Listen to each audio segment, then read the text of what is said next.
Bored ka, wala ka ring magawa, tara samahan mo ko, magluto tayo ng laing. So eto mga tol, welcome na naman sa ating kitchen. Sobrang dali lang nalulutuin natin ngayon, laing. So magpapainit lang tayo ng kawali, tapos lapit ko dito yung camera. Pag mainit na yung kawali, una nating lalagay itong ating baboy. Wala kaming pork belly, so ito yung gagamitin natin, yung mismong bacon. Haluin lang natin, antayin natin magmantika, saka natin igigisa yung ating bawang, sibuyas at saka luya.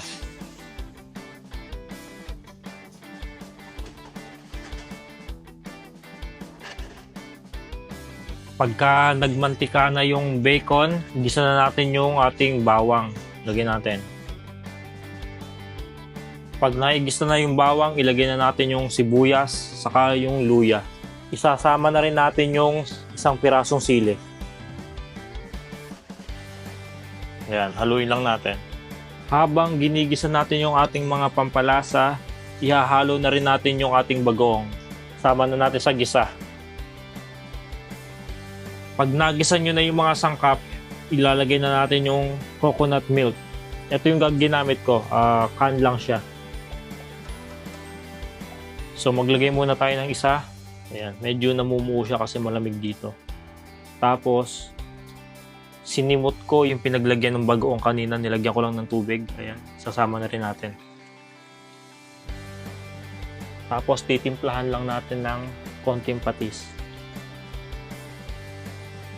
Meron nga pala ako nilalagay na secret ingredients pag gumagawa ko ng laing. Ito, secret lang to. Lalagyan natin ng konting curry powder. Masarap. Pampalinam na. Try nyo kung hindi nyo pa nasusubukan to. Tapos sabihin nyo sa akin kung anong lasa. So pagkalagay ng ating curry powder, ilalagay na natin yung ating gabi. So yung gabi natin, dry to, pero ibinabad ko para mas mabilis lumambot. Ibababa lang natin ng ganito. Huwag nyo hahaluin ha, kasi magiging makate. So lagyan lang natin ng tubig ulit. Kasi sisip-sipin pa niyan yung ating mga nilagay na liquid. Tapos mamaya pagka medyo natuyo na, doon natin lalagay yung iba pang coconut milk. Ayan lang muna natin siya. So ito na yung niluluto natin. Check lang natin. Ayan. So medyo natutuyo na yung nilagay nating sabaw kanina. Yung tubig na may gata. So ang gagawin lang natin ngayon, ilalagay natin yung pangalawang lata. Itong ating coconut milk. So, ang goal natin dito is yung palabasin yung mantika niya. So, ayan. Pwede nang haluin kasi kanina pa ito kumukulo. Hindi na siya makate. So, nga pala, lagyan din natin ng konting asukal, pambalance nung nilagay natin mga pampaalat kanina. Isang kutsara lang. Kasi sa akin, pag ako naglalaing, gusto ko malasahan yung tamis, yung alat, saka yung anghang. Tayin lang natin kumulo, tapos lumabas yung mantika. Pagkatapos nito, tapos na. Ayun. Sobrang dali lang. Medyo matagal lang siya gawin kasi kailangan palambutin ng maigi yung ating dahon. So, balik tayo mamaya. So, update lang sa ating niluluto. Ito na siya ngayon. So, parang nakukulangan ako doon sa inilagay nating gata. So, ngayon magdadagdag tayo ng coconut cream naman. Ayan. Yung dalawa kanina, coconut milk. Ngayon, ito, coconut cream. Ito yung kakong gata o yung unang piga. So, ayan, tulad nung kanina, medyo malamig ang panahon, kaya ayan, namumuo pa siya. Mabilis lang naman siyang malusaw. Ayan. So ayan guys, ito na yung tapos nating laing. I-start na siya magmantika. Papatayin ko na yung apoy kasi magdidire-diretso na yan. Nilagyan ko na rin ng green chili sa taas. Hindi ko na hiniwa kasi baka sumobra ang hang. Mayroon kaming bata rito sa bahay nakakain. Ayan. So tara, kain tayo.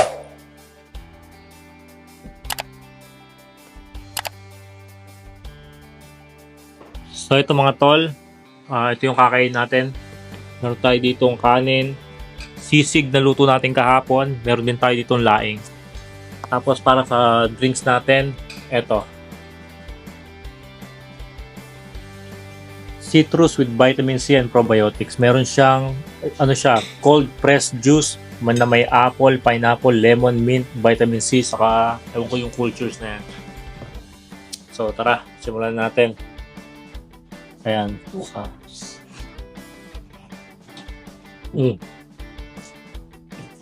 Yes.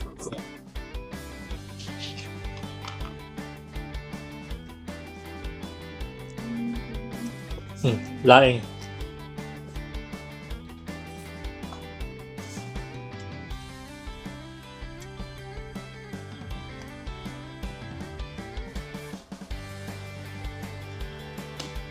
Ngayon lang tayo ulit nagkanin.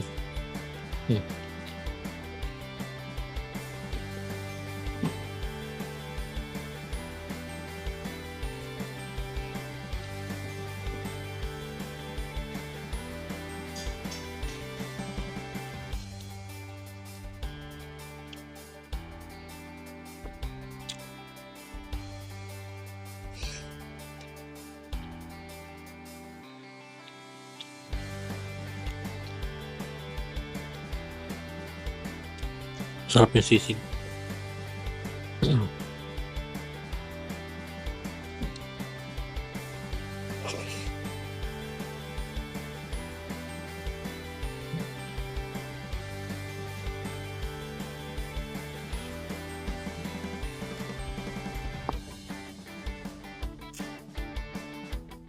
Pag gusto mo sisig, init mo rin.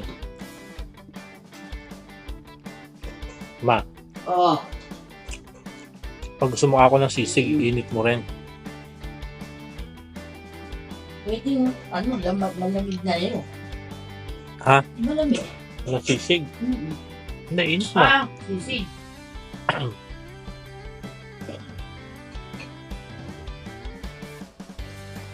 Hindi na yung kumain. Busog pa. Tamang-tama yung combination ng dalawa. Sisig saka laing.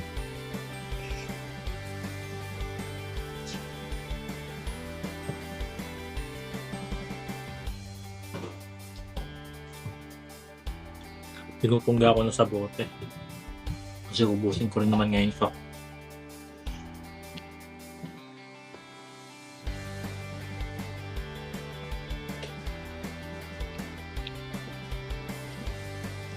Kasi maghugas pa ng baso.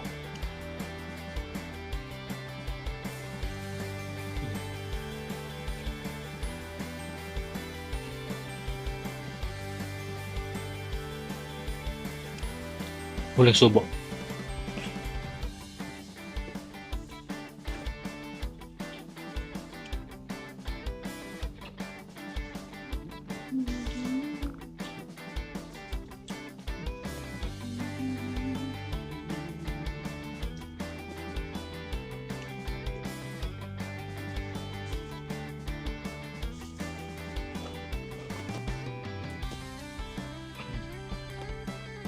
So yan, salamat sa panonood. Sa next video na lang ulit. Bye-bye!